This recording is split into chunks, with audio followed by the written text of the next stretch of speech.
Hello, this is Nicholas Radalis, and today I will be talking about the short story Never Marry a Mexican by Sandra Cisneros.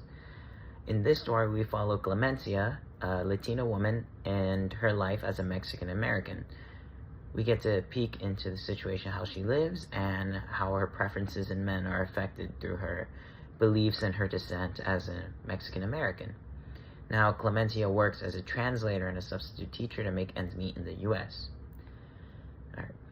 So Clemencia is not a flawless protagonist, unfortunately.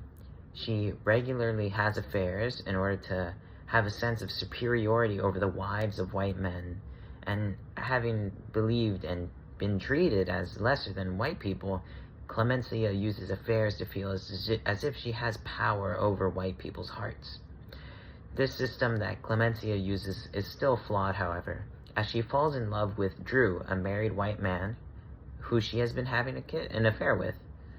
Now, Drew doesn't want to go away with Clemencia since he has a wife and a kid that he doesn't want to abandon, and therefore the relationship ends and Clemencia is left heartbroken and believing white people to be better than Mexican people all over again.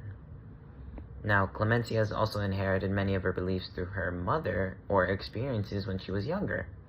Her mother would always tell her to not marry a Mexican man, since Mexican men were considered lowly, and this was battered down into her for the rest of her life.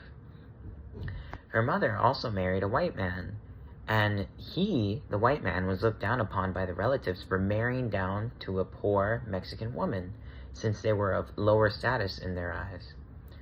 Now, this idea of inferiority was seemingly built into the Mexican culture in Clemencia's family, to the point where her whole identity was shaped around or by the prejudice.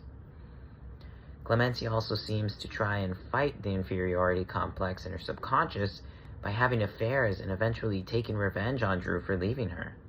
Instead of seeing white people as perfect and idolizing them for everything they do, she still seems to recognize them as people and take revenge as such.